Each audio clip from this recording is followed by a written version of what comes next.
Here is Jeff, the host of the Gridiron.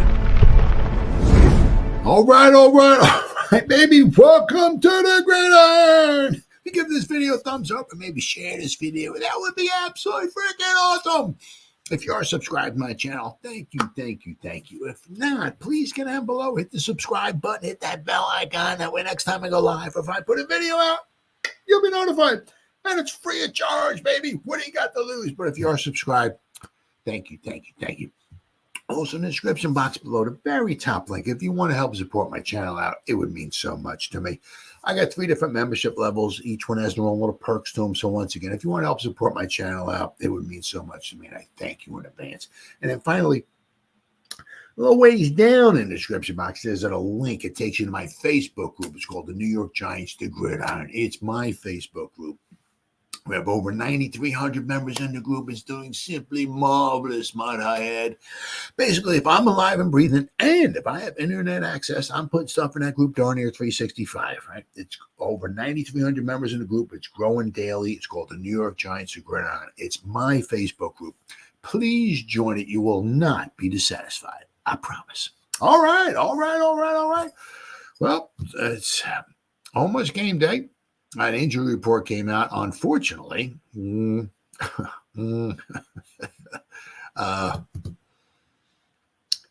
Our stud, not going to be on the field once again. Yeah, no Malik. So we got actually looking like we got a stud from each side of the ball is going to be out for the game here with the Bengals. The one thing I do like, though. Oh, what's up, buddy? One thing hey, knock on wood and all that, right? Is that this is the 4th season I've been, doing the Giant games, with YouTube. And this season so far, once again, knocking on wood, the injuries have been really down. I don't know if it's all Aaron Wellman, a new guy with the sports science or whatever it is, or that we brought him back, or what it was. But I'll tell you what, I mean, Kayvon's out here like some broken bone or something. But I mean, as far as the hamstrings and stuff like that, it's like that stuff is way down. I mean, not much you can do about a concussion. I mean, if the guy's gonna get concussed, and right? I said, but Kayvon with his, right. Maybe the bone he broke in his wrist or whatever. I mean, it's football. Stuff like that's going to happen. But I mean, as far as all the other injuries, I mean, obviously there was the groin. Hopefully Singletary might be back. We'll have to wait and see. But I mean, the injuries are really, really coming down quite a bit. I'm very, very impressed about that. But unfortunately, it looks like. We put up some points last week. We moved the ball up and down the field against not a super spectacular Seahawks team, as was noted on Thursday night. A powerful 49ers team came in and they moved the ball up and down the field. So the Seahawks defense is not super phenomenal, right? But the Giants moved the ball on them, which is what you got to do. Now the Giants have obviously being the home team now, will have not a very good Bengals defense coming in. And so, they've given up a lot of points, a lot of yards. I mean, the Ravens were just walking up and down the field on them last week. So that's what the Giants need to do. Now the Giants, right, against the Seahawks, without their number 1 running back, without their number 1 wide receiver, we're able to at over 400 yards of offense. We're able to move the ball. Really, from one of the shots that I saw, it looked like there was a possibility maybe Eric Gray got that ball over. I mean, so there was a possibility with any luck for the Giants. I mean, with about 5 minutes left to go in that Seahawks game, it literally could have been 30-6 Giants. So the Giants, moved the ball very, very well. Now, that's something the Giants are going to have. We're going to go over this offense and defense stuff here. What's up, buddy? All right, here we go. My dog Randy, I tell you what, he gets these eye boogers. It's amazing. It's like every time you look at it, it's like he's got these boogers. You know what he does a lot? I don't know if he gets them and he does it on purpose, but like try to rub his face on your leg or something like that. I was trying to wipe his boogers off. I don't. It's amazing how often he has these eye boogers. But anyway, we're going to go over the Giants' offense and the defense, against the Bengals in a bit or so here. But New York Giants changed Malik Nabers' injury status 2 days before the Bengals game. So Malik Nabers is out. Devin Singletary, the Hammer, the Scottish Hammer. Where did he come from? He wasn't on the list, but so they're questionable. Now, the Hammer's been doing pretty good. Now, the thing is that, it can be interesting because the Hammer's been there with Joseph. Now, if the Hammer can't go, who's going to wind up holding the ball? Interesting. I mean, there's 700 trillion punters out there, right? It is what it is. But the Hammer's been doing pretty good. He's really, really come. He really, he was a lot. He was like all leg a couple years ago. You know what I mean? I just booted like 80 yards. I'll kick the coverage. I'll boot it 80. They'll run it back 70. Is that good? No, that's not. That's not good now. So he has gotten a lot better. A lot better. Let me tell you what. So the Giants will be without receiver Malik Nabers against the Bengals on Sunday Night Football. Now let's hope. Hopefully, keep your fingers crossed. Hopefully, this will be the last time because couple of the games we got coming up. I mean, we need all hands on deck against the Eagles. We need as many offensive weapons against the Pittsburgh Steelers as we can get. Steelers got a great defense. Their offense is not very good, but we need to put points on the board against the defense of the Steelers. It's not going to be an easy task. They got a very good defense. But we need all the help we can get. So we've seen that we can move the ball against a suspect defense. We need to continue to do that this week because it's a good chance the Bengals are going to put some points up on the board. Good chance the Bengals will be in the 20s somewhere. So we need to match them. The bad yet not unexpected news was delivered by head coach Brian Daboll during his remarks before Friday's practice. The outlook for Nabers looked dim when Daboll said Thursday he hadn't progressed in the concussion protocol since Wednesday. Observers of Thursday's practice noted that Nabers was just riding the stationary bike on the side during the on-field portion of practice. So, obviously, Nabers suffered a concussion. Unfortunately, it was late in the fourth quarter because it was against those Cowgirls. Went to the ground after his attempted catch, passed along the sideline on fourth down.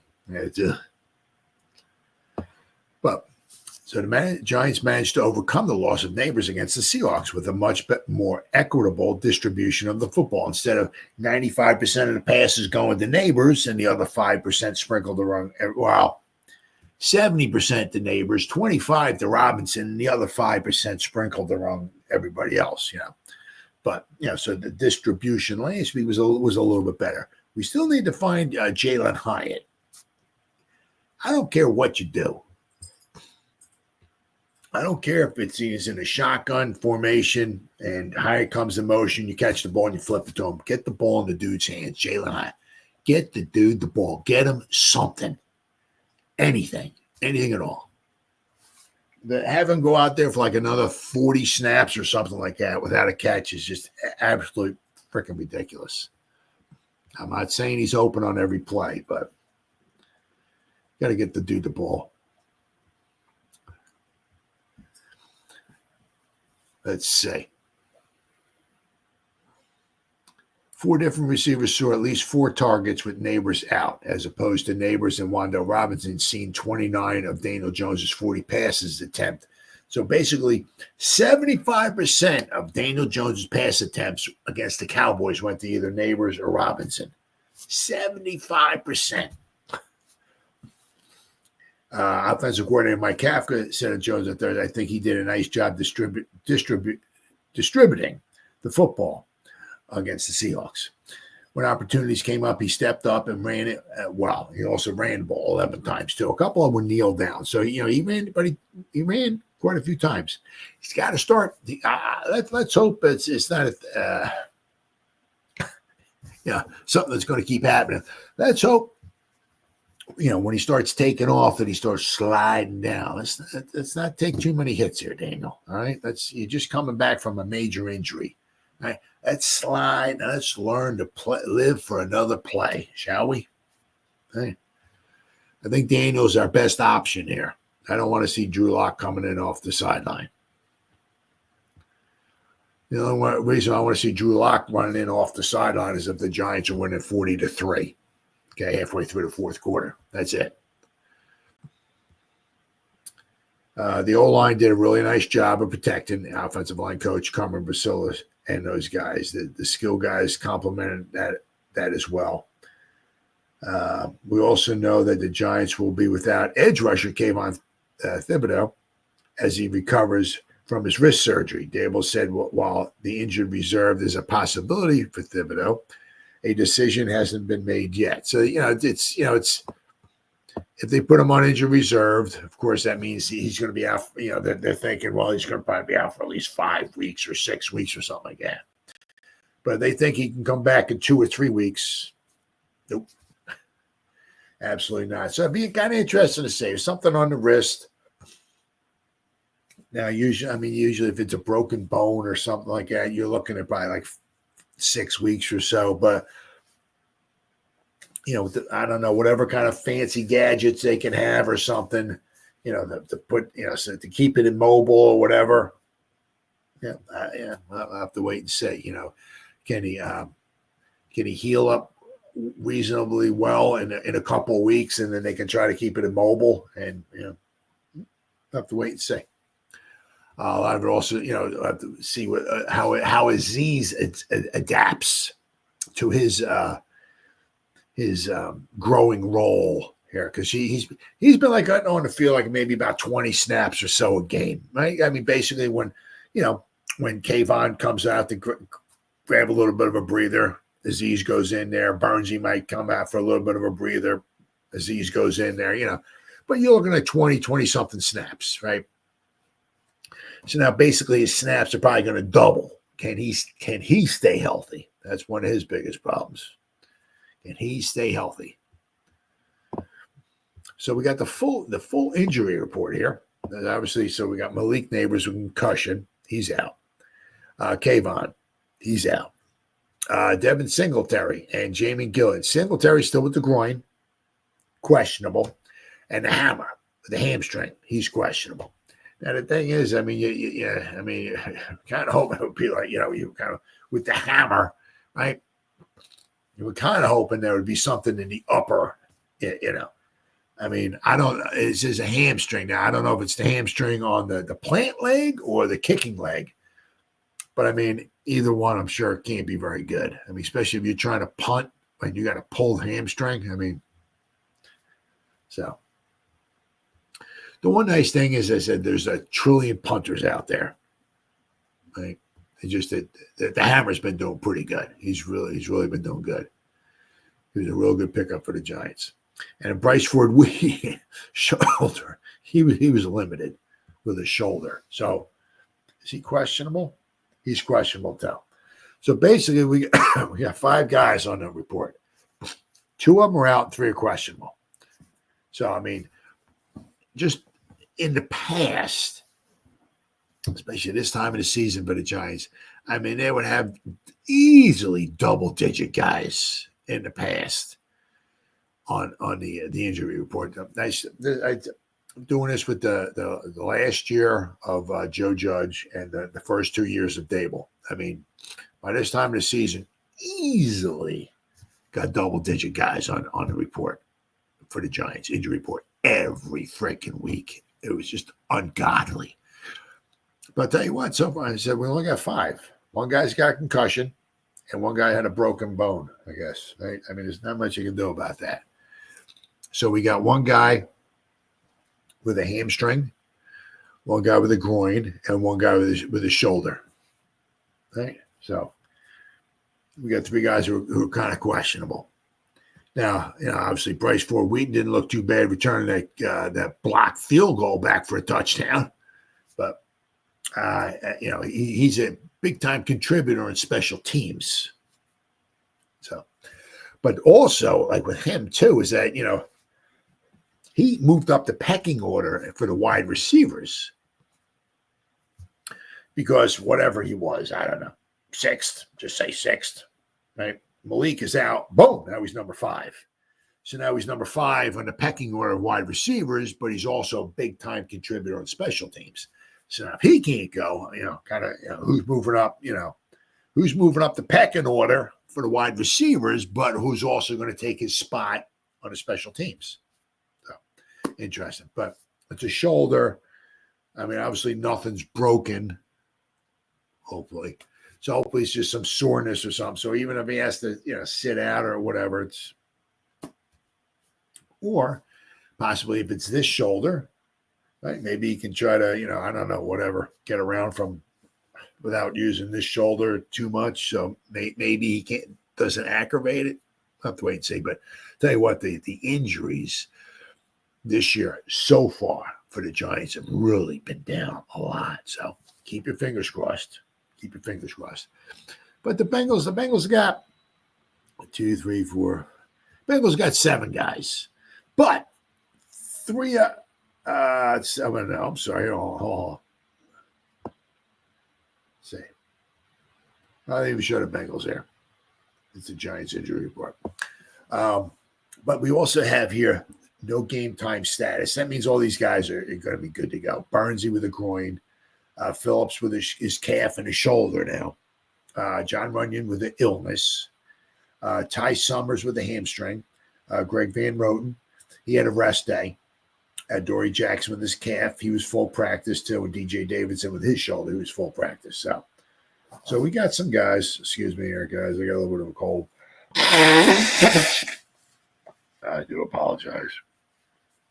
So, but I mean, the injuries, they really seem to come down quite a bit. So, Giants, keep your fingers crossed. Keep your fingers crossed. So, I said the one nice thing is that, you can think that the sky's falling because Malik's not going to be there, but we've proven against, I said, and it's, the Bengals defense is not, is really, I mean, Lou Anarumo, he used to be, I think he was with the Giants. I don't know if he was he used to be our defensive backs coach. I mean, this is quite a few years ago. I mean, he's a very good defensive coordinator. They just don't have the players. They're spending their money on the offensive side. When Higgins wants to get paid and Chase wants to get paid and Burrow wants, when you pay 95% of your salary, of your salary cap to 3 players or whatever. I mean, it's you ain't got a lot of money left to go around, and they have some good players. I mean, some of them have also been injured as well too. But I mean, their defense is a liability. So, but we've shown we can move the ball and score some points against a weaker opponent. We need to do that again against the Bengals because the Bengals, good chance, are going to put up at least 20-something points against the Giants. Their passing attack is very, very good. Very, very good. And I did see this here. I saw this. The Giants defense is creating an identity. Very interesting.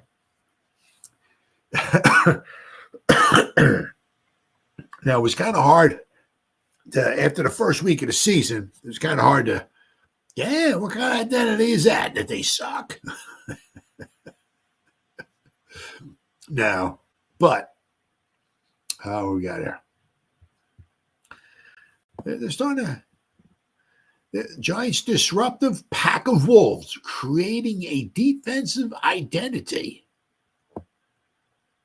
Now, one thing we could, to be honest with you,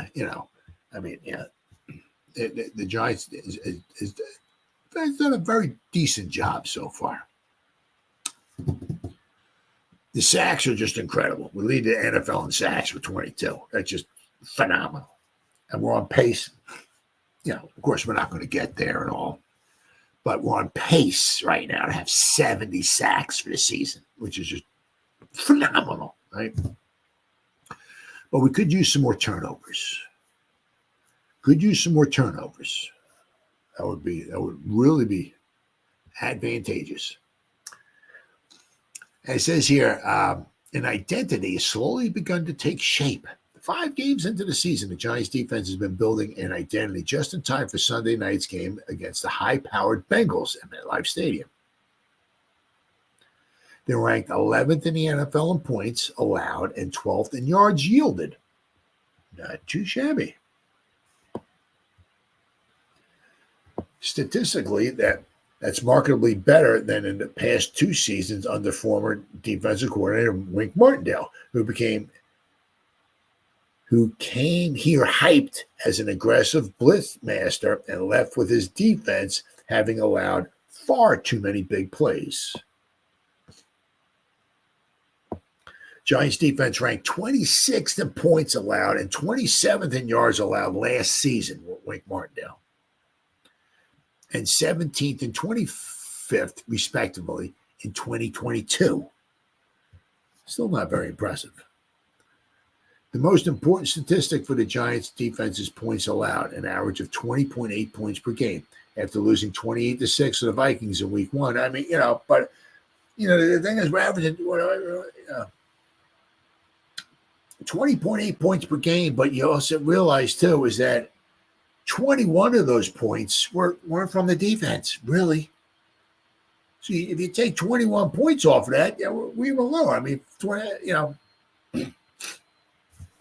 21 points off in 5 games. Take off another 4 points per game. A fumble from Eric Gray, run back 102 yards for a touchdown. That wasn't on the defense. A pick 6 thrown by Daniel Jones. That wasn't on the defense. A fumble. The 24-yard pass, okay, but, Eric Gray shouldn't have fumbled the ball. That's part of football. I get it, all that stuff. But the next play, a touchdown. Well, if Eric Gray actually holds on to the football, right, the next play is not a touchdown for Cleveland. So you can literally almost take 21 points off of that, which would be 4 more points. So the Giants would be defense would be averaging like 16, 17 points a game given up. Pretty good. Right. Let's see. The Giants have yielded 21 points to Washington, 15 to the Browns, 20 to Dallas, and 20 to Seattle. Not too shabby. Defensive coordinator Shane Bowen, who replaced Martindale and runs a very different, less risky scheme, is overseeing a unit that leads the NFL with 22 sacks. So the Giants' defense has been disruptive. But, they're talking about they gave up 20 points to Seattle. They didn't give up 20 points. The defense gave up 13 points to Seattle. Giants didn't give up 28 points to the Vikings. The Giants' defense gave up 21 points to the Vikings. And if Eric Gray holds on to the football on the kickoff, right? And I don't even know. I'm not sure if it made it to the end zone or not. I don't remember. But, if it made it to the end zone, if he would have just taken a knee in the end zone, right? We don't give up 7 points 11 seconds into the game against the Browns. It's like a pack of wolves out there, everybody trying to get to the football, linebacker Micah McFadden said. Let's see. Make it a race to the football. Who can get there first? It's just guys going out to hunt. Giants defense will be dependent upon to hunt Bengals on Sunday night because their quarterback, Joe Burrow, is one of the true gunslingers in the league, and he has serious weapons with Chase and Higgins. Bengals quarterback has completed 72% of his passes for 1,370 yards, 12 touchdowns, and only 2 interceptions. And has a gaudy 113.6 rating. Whew, man. He's playing an elite level. He has for a few years now, Bowen has said. It's been impressive what he's been able to do up to this point this season. He's really good at seeing defenses pre-snap. Really good at reading. He's very good at reading defenses. And even when you blitz him, you send the pressure, he's still completing his passes at like, I believe, over 60%. So it's almost like pick your poison, you know. So he is completing, obviously, when you blitz, his percentage goes down, obviously. But now if you blitz and you have fewer people in the secondary to cover, when he does complete it, you have less people, obviously, in the secondary to tackle. So it's almost like pick your poison. I mean, when he's not being pressured or not being blitzed, he's completing over 70%. When he is being blitzed, he's still completing over 60%. And, and the scary thing is, like, when you got, like, a Chase out there, I mean, my God, he could just take something short and just take it to the house. It's like, we better be good tacklers on Sunday night. I'll tell you what. I've had experience in playing him over these past years, Bowen, right? And it's always been a challenge with him.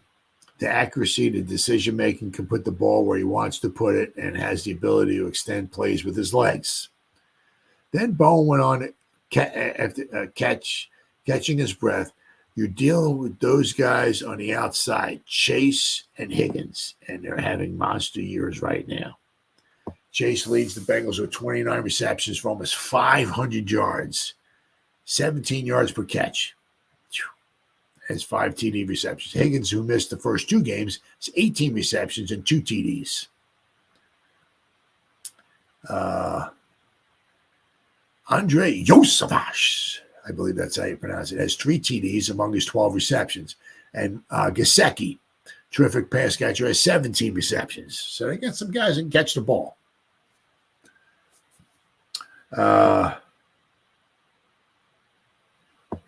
The word from Bowen and the Giants defensive captain, Bobby Okereke, when asked about the team's defense, is progress.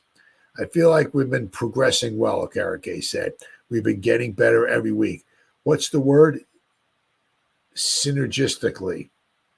We've been buying into the scheme, really embracing the way that Shane coaches and calls it, making the scheme come to life. Giants defense, particularly with edge rusher Kayvon Thibodeau, on the shelf indefinitely with the wrist injury suffered Sunday in the Seahawks game, needs to come to some serious life Sunday night.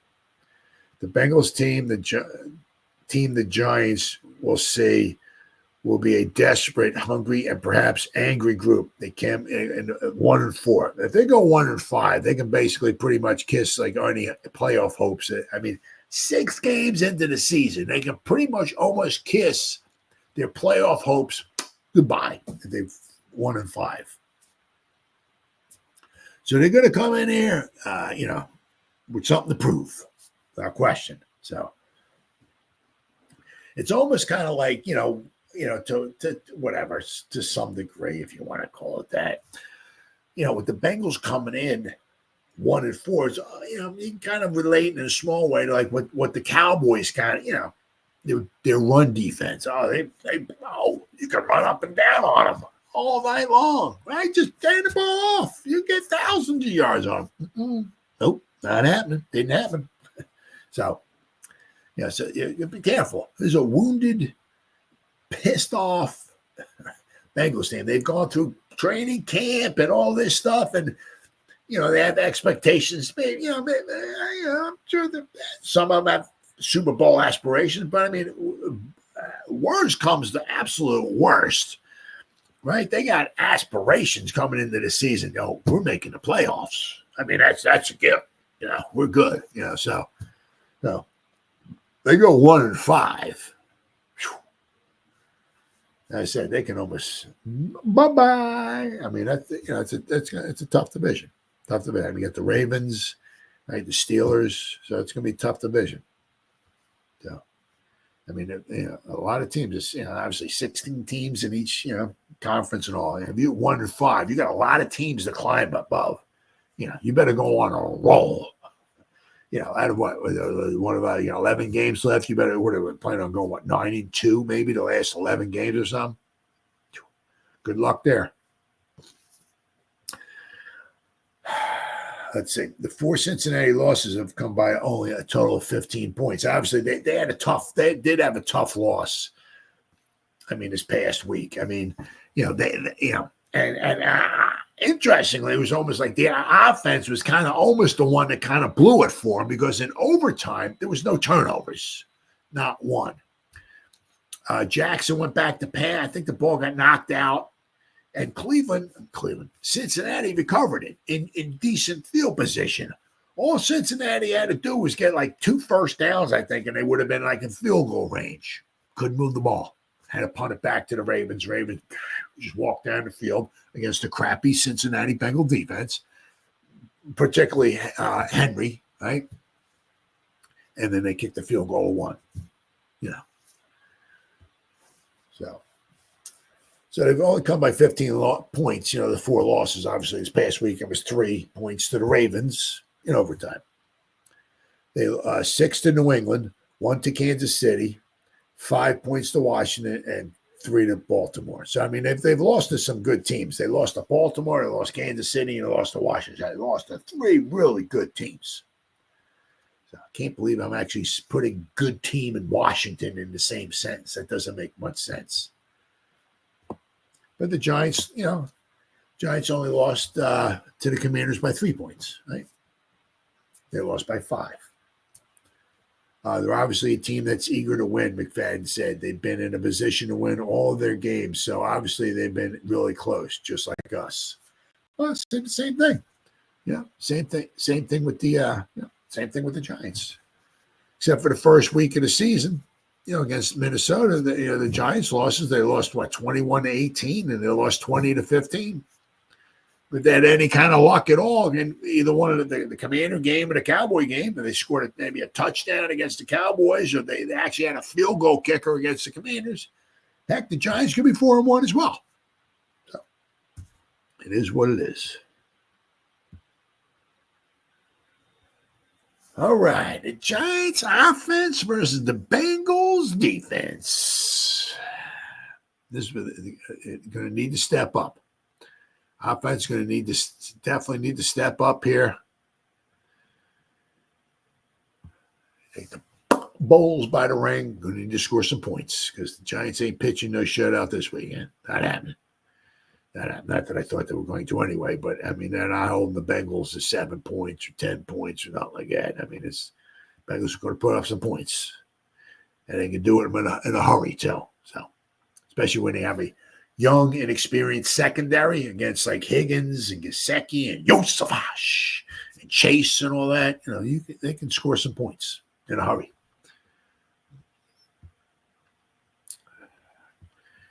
All right, so what happens when the Giants have the ball? Let's see.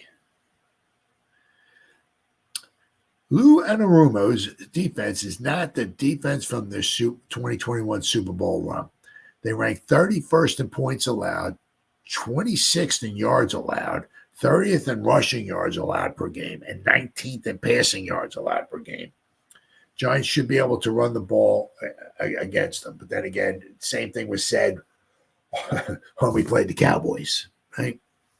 The Bengals blitz rate is 27.8%, the 10th highest in the NFL, just behind the Giants' 28.9%. Cincinnati has only pressured the quarterback at a 17.8% rate, which ranks 26th in the league. This is one reason for the uber-aggressive game plan against the Ravens last week. Lamar Jackson did a fantastic job combating the pressure. He did some phenomenal jobs extending plays. I mean, there was There's a couple. One of them, I remember he fumbled the ball. He fumbled the ball, and he was bending down. He picked it up, and by the time he picked it up, he started scrambling to his right. I can't remember who the rusher was, but one of the rushers for the Bengals came in, and Jackson was just like stiff arming him. Pushed, I think he pushed him to the ground or whatever, and just stiffed on him and threw a pass. It was just incredible. Absolutely incredible.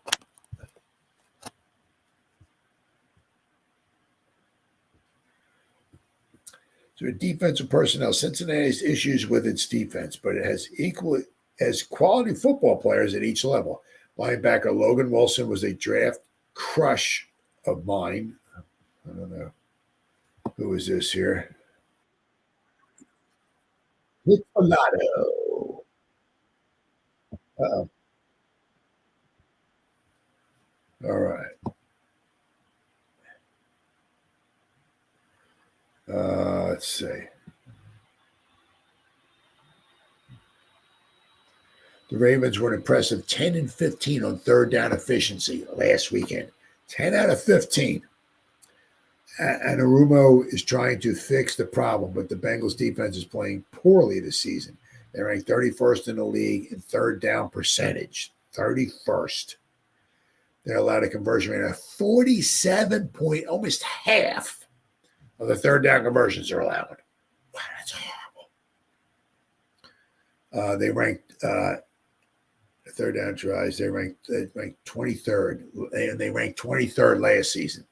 So they've gone from 23rd to the 31st. So they've really gotten bad.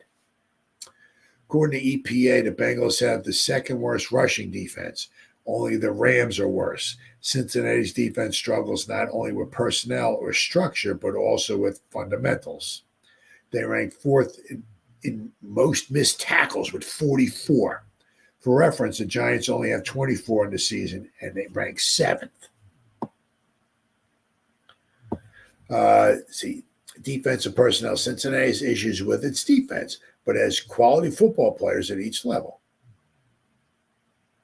Cincinnati has also played more defense than most teams due to the inability to stop offenses on third down. So they're constantly on the field.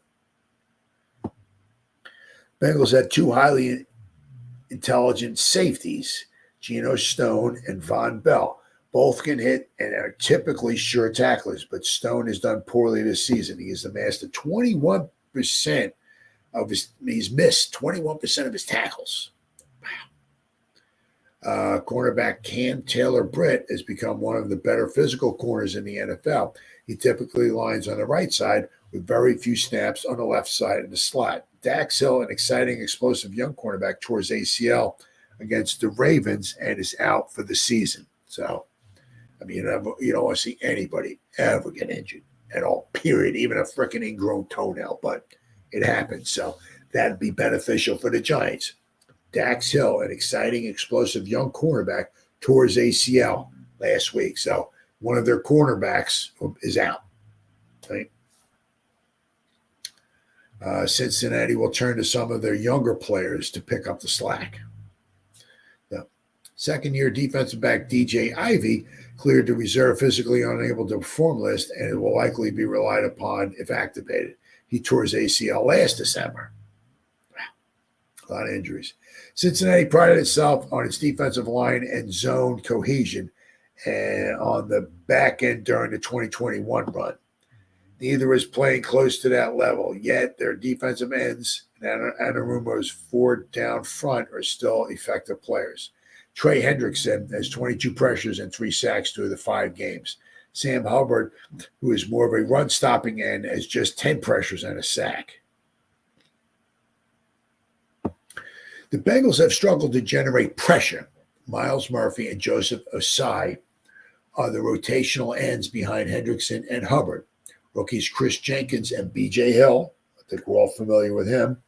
We traded him away to get the center, can't remember his name, but Price, a few years back. He said, we needed a center. You know, we'll get you give us Price, we'll give you Hill, which is a shame because we don't have either one of the guys. That I can't freaking stand that. when you trade away a guy like Hill, and to get a guy like Price, and like the next year we don't have Price anymore. It's like, what are you doing? The thing is, like with the Giants, where the Giants have been, especially with their defensive tackles, is that usually they draft them, and it's like by the time their rookie contract's up, it's like, get the we don't need you anymore. What do we want to sign you for? We'll draft somebody over you. Like with Hill, right, and Tomlinson, right? I get it. The guys want to get paid. I understand. I got it. It's a business and blah, blah, blah, blah, blah, blah, blah, blah, blah. I get it. But, yeah, Hill's still there. Hill's still doing okay. I'm sure he's going to want to, put on a good performance. Let's see here. Anarumo wants to crowd the line of scrimmage and get after Daniel Jones as he did against Lamar Jackson. Then Jones needs to do what he's done over the last 4 games: calmly find an option. Brian Daboll's play calling around the line of scrimmage against aggressive defenses had paid dividends. Does New York run successful screens? Well, they've had some successful screens, which is rather shocking. It seemed impossible 5 weeks ago, but here we are. The Giants shouldn't change much from last week's game plan after a few featured plays for Malik Nabers, provided he clears protocol, but that's not happening. A ball-control, methodical offense that dials up shots judiciously with an effective run and play-action attack has allowed the Giants to outpossess their opponents in the last 3 games. Absolutely. Daboll should work the edges and the B-gap when running the football. Force the secondary to tackle, scheme. Nick Filato's here talking about scheming Nabers open. Well, that's not happening. But at least get the ball around like they did last week, right? With Seattle, divvy it up. And we got to get that running game going.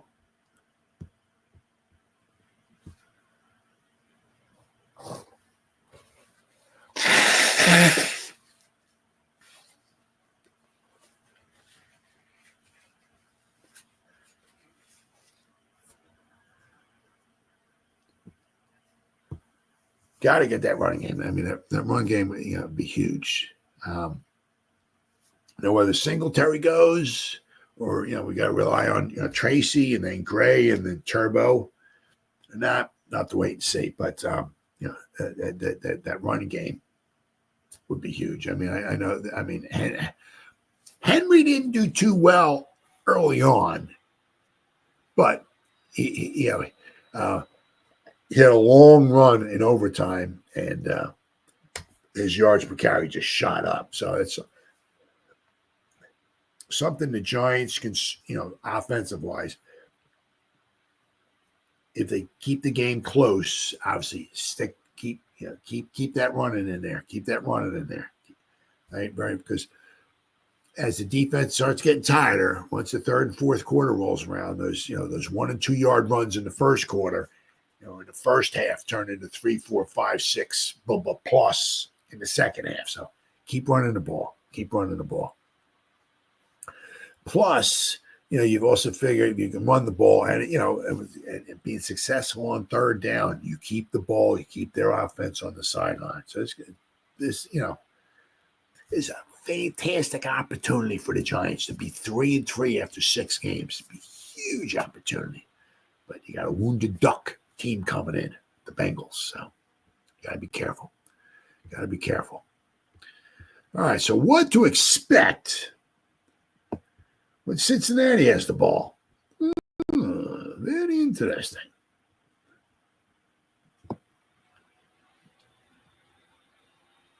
Oh, yeah. Stats that matter. Giants give up 20.8 points per game, but the Bengals are scoring at 28 points per game. Passing, Giants give up 200 yards per game. The Bengals get 263 yards per game, which is 5th. Rushing, the Giants give up 115. The Bengals only get 96. Well, that's because they're pretty much worried more about throwing the football. Turnovers, the Giants have only gotten 5, but the Bengals have only given up 5. So like 1 a game. So you can, it just, every game is different. But, and it would be nice if the Giants can get 3 or 4 or 5 turnovers or whatever. But, the Bengals have done a pretty decent job of, controlling the ball. I mean, or as far as, not giving the ball up, as far as via the turnover. I said the Giants, the Giants have had some very impressive stats defensive-wise so far, but they only got 5 turnovers so far. Pass win rate, Giants are 50% on defense, and the Bengals offense is 59%. Run win rate. Giants are 33%, which is 6th. And the Bengals are 70%, their run-win rate, which is 22nd. As we mentioned at the start of the piece, the Bengals stumbled to a 1-4 on the season. They're typically fielded one of the best offenses in the NFL whenever Joe Burrow is healthy. They're currently 4th in the NFL in points per game and fields the 2nd most efficient offense in the league through 5 weeks. Washington is number 1. Bengals are number 2. Oh, wait. Bengals are not, let's see. Yeah. Let's see. Bengals score touchdowns on 12% of their drives. Washington, 13% of their drives. Looks like it. Is that right? No, that can't be right. Offensive series results. Well, maybe that is. Yeah. 2/3 of the Bengals' offensive series get a first down, while 21% result in a score, field goal or touchdown. 21%. Okay, yeah, that is right. So 21%. So 1 out of every 5 drives winds up in a score. Okay. 12% of their drives wind up in touchdowns, 9% in field goals.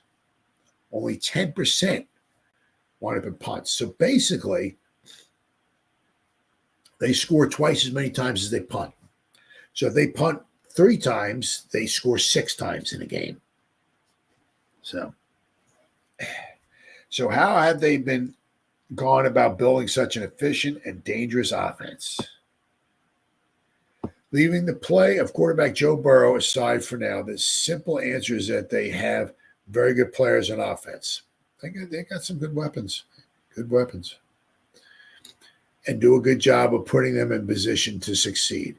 That is, of course, what every offensive strives to do. However, not every offense does so in the same way, and the Bengals have multiple strategies for getting their players the ball.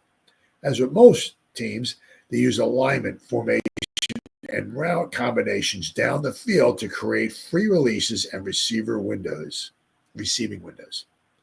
For example, they're talking about, The Ravens, let's see. The Bengals run a variation of a wide corner out of the bunch with Gesicki and wide receiver Andre Yosevich run a corner pattern post double move that crosses with Gesicki's corner route at roughly 10 yards down the field. Yosevich runs 7 to create traffic at 2 levels. First with the defender on T. Higgins stop route. All right. He's explaining a play. He's showing a video up here and he's explaining a play.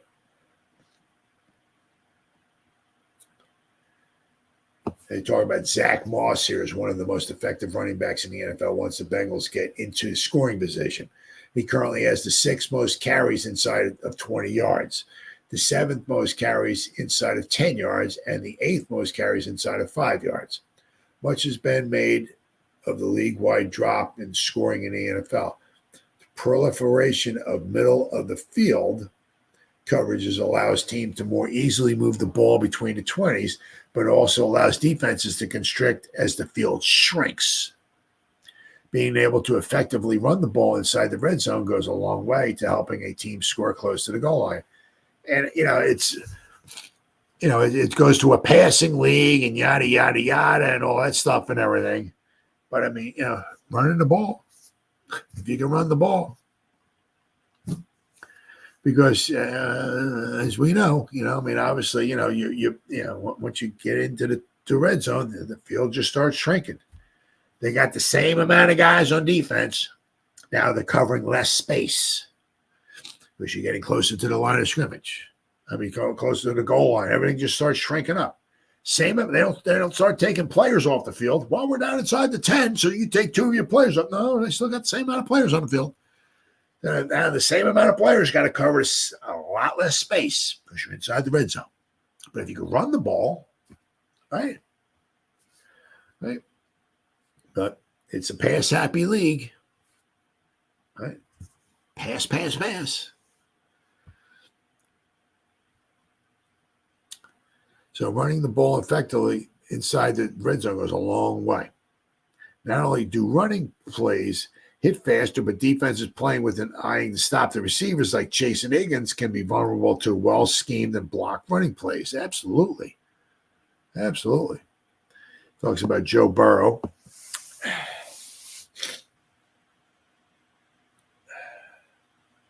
Burrow has a quick release, good field awareness, more than enough arm strength to threaten all areas of the field. He isn't just an accurate quarterback, but a precision passer who's able to place the ball almost exactly where he wants it. That allows Burrow to attack tight coverages, throw his receivers open, or place the ball such that only his receiver can make a play on it. Burrow's biggest problem has been staying on the field. Absolutely. Says, this shouldn't, hopefully it's not going to happen here. Now, of course, when we played him in 2020, he wasn't on the field, right? He suffered a torn ACL and MCL, partially torn PCL, and partially torn meniscus just before he was set to play the Giants in 2020. Since then, he's had a dislocated finger in 2021, a knee strain in 2022, knee sprain, a strain and a sprain in 2022, acute appendicitis in summer of 2022, a strained calf in July 2023, torn ligament in his throwing hand November 2023. So he's had a ton of injuries. Took Burrow about 5 or 6 quarters to shake off the rust, and he is now playing some of the best football of his career and is performing at an MVP level. Burrow is currently second in the NFL in EPA. He's coming off a 5-touchdown performance against Baltimore Ravens, which saw him attack the whole field. How to derail the Bengals offense. So with discussions of the Bengals scheme, their weapons, and Burrow himself out of the way, how can the Giants stop them? A big part of the equation lies with the Giants' own offense. It's in part due to the opponents they faced, but the Bengals' own defense has been significantly worse than the Giants' defense. Ideally, that will allow the Giants to play the type of conservative ball control offense they favor and end their drives with points on the board. Controlling the clock and forcing the Bengals to play more aggressively than they might prefer would lead to mistakes the Giants' defense can exploit. Run the ball, keep the clock moving, keep the Bengals' offense on the sideline. However, the offensive side of the ball is beyond the scope of this piece and something Nick will be delving into. Let's look at a couple ways the Giants can derail the Bengals' offense and get the ball back for their own offense. That could be easier said than done given the injury to Kayvon. Giants fans are frustrated with the third-year edge rusher because he hasn't stuffed the stat sheet as expected. He'll likely be replaced by Azeez Ojulari, who has very different style. Absolutely. Ojulari is a pure speed rusher, and the Giants might do well to match him up against the Bengals' right tackle. Left tackle Orlando Brown Jr. may have had a dismal combine once upon a time, but now he has the highest pass block win rate in the NFL.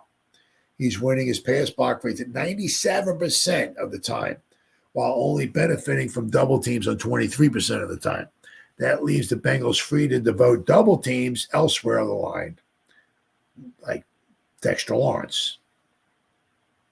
That will likely leave Ojulari on an island with rookie Amarius Mims. Mims is a massive and athletic tackle, but also very inexperienced. Defensive coordinator Shane Bowen has been more than willing to employ scheme pressure and blitzes with the Giants than he was with the Titans. That will almost certainly be something the Bengals will be aware of and planning for. So with that in mind, I'd suggest relying more on a simulated pressure and zone blitzes rather than straight blitzing straight ahead. The Giants probably can't afford to send too many 5 or more man pressures against the Bengals. Now, both Jamar Chase and T. Higgins are receivers who command double teams and are open even when covered by a single defender. The Giants send extra pressure and it's picked up. Burrow can exploit a weakened secondary for explosive plays. Absolutely. Joe Burrow's average pass is roughly 1.2 yards short of the first down marker on any given play. So he's throwing the ball. he throws it far. While that might sound short, only 5 quarterbacks in the whole league routinely throw past the sticks. The Giants should concentrate on making sure those passes to the first down marker, particularly on the first and second down, aren't appetizing to Burrow. That means either making him take underneath passes or entice him to hold the ball for deeper throws. The latter is certainly riskier given how good Chase and Higgins are, but it would also give the defense more time to get to Burrow. Finally, we come to the running game. And here's where the absence of Thibodeau may be felt most. Thibodeau is actually a good run defender who is not only good at setting a firm edge, but also shredding blocks to make plays at ball carriers. There have been several instances where backs could have broken long runs against the Giants only to have been brought down by Thibodeau before they could find the open field. Ojulari, on the other hand, is not a good run defender. The Giants may be forced to play more middle of the field closed coverage and have a strong safety down on Ojulari's side to ensure the edge stays firm. That could be particularly important in the red zone, where the Bengals are more likely to run. It would be more important for the Giants to be disciplined in run defense and to swarm to the ball. Both Zach Moss and Chase Brown hit the hole hard and are difficult to bring down at first contact. All told, the Bengals offense offers a challenge to the Giants defense that bellies their 1-4 record. The personnel matchup harkens back the game against the Minnesota Vikings with a pair of receivers that can make defenses pay for single coverage and secondary options that can keep the offense on schedule. The difference is that we don't know Sam Darnold would play as well as he did. We know that Joe Burrow, we know how capable of playing, how good Joe Burrow is. So, I mean, that's a given. There's a real good chance, that Burrow's just going to, complete 7 out of every 10 passes, 65 to 70% of his passes. As far as I know, it's supposed to be a nice night. There was a small chance of rain, but I mean, so any type of weather is probably not going to be any type of a factor. It's going to be a nice night for football. So if the Giants, don't put up some points, it could be a long night for the Giants. I mean, you look at the Giants who were 1-3. Nobody on God's green earth gave them a chance to go to Seattle and beat Seattle. Not only do we go into Seattle, we beat Seattle. The scoreboard didn't tell a story. Giants went in there and dominated the game. Dominated. And I said, if not for that Eric Gray fumble, with about 5 minutes to go in the game, the score could have literally been 30-6, the Giants. So the Giants, nobody gave them a chance. Giants 1-3, right? Giants suck. Giants got Daniel Jones. They don't have Malik Nabers. They don't have their number 1 running back. Giants blow. Giants ain't no way winning this game. The Giants literally could have been up 30-6 with 5 minutes to go in the game. So same thing here with the Bengals. Right. Is that people are giving them a shot. Without question, people are giving them a shot. Yeah. It's just that they're 1-4. They're a wounded duck, this, that, and the other thing. Just because they're 1-4, don't mean jack. Giants are at home. The fans were 2-3, came off a big win against Seattle. Pandemonium and all that and everything. Don't mean nothing. You got to go in there and you got to win the game on the field. So Giants are going to need to control the ball, run the ball, complete those short passes, hold the ball, stay in bounds, whatever. Keep the clock running. Keep Joe Burrow and those guys on the sideline drinking Kool-Aid. Right? And when the defense is on the field, you have to make some stops. And if the Bengals are going to score, which they're going to score, make them earn it. Don't have it first down and 10 at the Bengals 25 and he hits Chase at midfield and he takes it all the way for a touchdown. Can't do that. Can't do that. But once again, that is also a possibility as well too, because we have a young and experienced secondary. So it is what it is. But it should be a good game. Should be a good game. And if there's any luck, Giants come out on top and might be 3-3. Keep your fingers crossed. All right, guys, it's been 1 hour. Whoever spent any time listening to me live, thank you. Or if anybody's going to spend any time watching the replay, this once again, thank you so much from the bottom of my heart. It really means the world to me. Thank you. As always, you guys stay safe out there and go Giants. Woo! Oh, yeah.